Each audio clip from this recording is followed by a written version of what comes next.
নমস্কার বন্ধুরা, Tripura এসপিউ blog channel আপনাদের সবাইকে স্বাগতম। ত্রিপুরা রাজ্যের মধ্যে আরক্ষা দপ্তরে এবং ত্রিপুরার সবগুলি থানাতে কিন্তু এসপিওরা রয়েছে এবং এসপিওরা কিন্তু গুরুত্বপূর্ণ ভূমিকা পালন করে স্বরাষ্ট্র দপ্তরে। কেননা এসপিওরা একজন পুলিশ কনস্টেবলের ন্যায় কিন্তু সমান ডিউটি করে, কিন্তু তার মাইনে সমান নয়। ডিউটির সময় কিন্তু সমান ডিউটি করতে হবে, এক কানা করে ডিউটি কম হলে হবে না, কিন্তু বেতনের বেলায় অষ্টরম্ভা এবং কাজের বেলায়ও এসপিরা হয়ে যায় শ্রমিক। তো আরক্ষা দপ্তরের নির্লজ্জ ভূমিকা, শ্রমিকের কাজে এসপিওরা।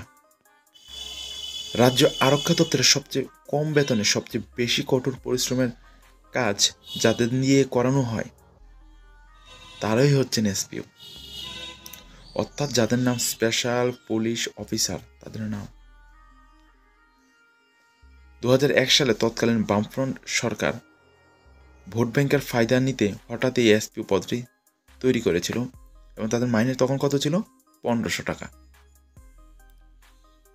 এসপিও খোয়াইতে অভিযোগ করে জানালেন, একজন এসপিও কোনো ধরনের নিয়মিতকরণ নেই তাদের পেনশন, গাড়ি চালানো থেকে শুরু করে অফিসারের খাবার তৈরি করা, বাসন মাজা, মাটি কাটা, রং দেওয়া, শ্রমিকের কাজ করা ইত্যাদি কাজ তাদের দিয়ে করানো হচ্ছে। দেখুন কতটা দুঃখের বিষয়।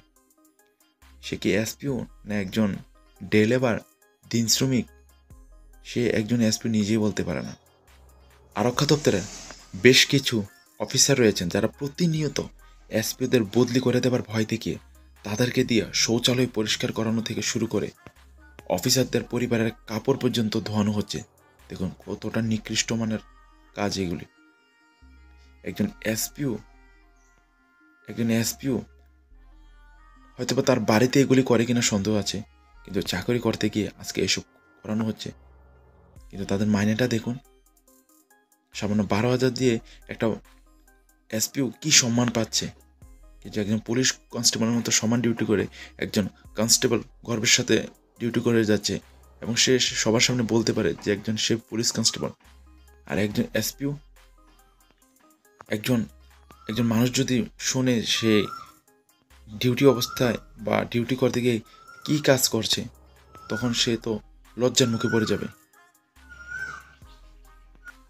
এসপিওদের প্রতিবাদ করার ক্ষমতা এক প্রকার হরণ করে রাখা হয়েছে গোটা রাজ্যে।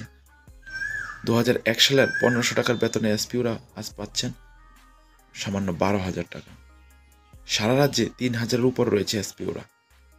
রাজ্যের এসপিওরা যদি কোনো কারণে ধর্মঘট শুরু করে, তাহলে গোটা রাজ্যের 87টি থানা অচল হয়ে পড়বে মুহূর্তেই, কারণ প্রতিটি থানার গাড়ি চালকরা সবাই এসপিও। এরপরও এই স্পেশাল পুলিশ অফিসারদের মার খেতে হচ্ছে পুলিশ অফিসারদের হাতে। দেখুন সম্প্রতি খোয়াই বাইজালবাড়িতে নতুন থানা হচ্ছে। বাইজালবাড়ির পুরনো প্রাথমিক স্বাস্থ্য কেন্দ্রটিতে হচ্ছে এই থানা। প্রতিদিন 20 থেকে 25 জন এসপিও পুলিশ লাইন থেকে নিয়ে যাওয়া হচ্ছে বিভিন্ন ধরনের কাজ করানোর জন্য। কাউকে দিয়ে রং করানোর কাজ হচ্ছে, আবার কাউকে দিয়ে কাঠমিস্ত্রির কাজ, আবার কাউকে দিয়ে মাটি কাটার কাজ ইত্যাদি করানো হচ্ছে। যে এসপিওদের দিয়ে শ্রমিকের কাজ করানো হচ্ছে তারা কিন্তু এই কাজের জন্য নিযুক্ত ছিল না। বাইজালবাড়িতে গিয়ে দেখা যায় কোনো ধরনের নিরাপত্তা ব্যবস্থা না রেখেই এসপিও জওয়ানদের টিনের চালের উপর তুলে তাদেরকে দিয়ে রং করানো হচ্ছে। যে কোনো সময় তাদের মধ্যে কেউ দুর্ঘটনায় পড়ে মৃত্যুবরণ করলেও সেক্ষেত্রে তাদের পরিবারের কপালে কীরকম দুঃখ নেমে আসতে পারে তা একবারও ভেবে দেখেছে না খোয়াই জেলা আরক্ষা দপ্তর। বাইজালবাড়ির নতুন থানার জন্য রামচন্দ্রঘাটের বিধায়ক রঞ্জিত দেববর্মা বিধায়ক উন্নয়ন তহবিল থেকে 5 লক্ষ টাকা দেন। প্রশ্ন উঠেছে, রাজ্য সরকার এটি নতুন থানা অস্থায়ীভাবে তৈরি করবে, তার জন্য কোনো বরাদ্দ থাকবে না। এসপিওদের ব্যবহার করে রাজ্য আরক্ষা দপ্তর থানা তৈরির যে উদ্যোগ নিয়েছে তা সাধারণ মানুষ ভালো চোখে নিচ্ছে না।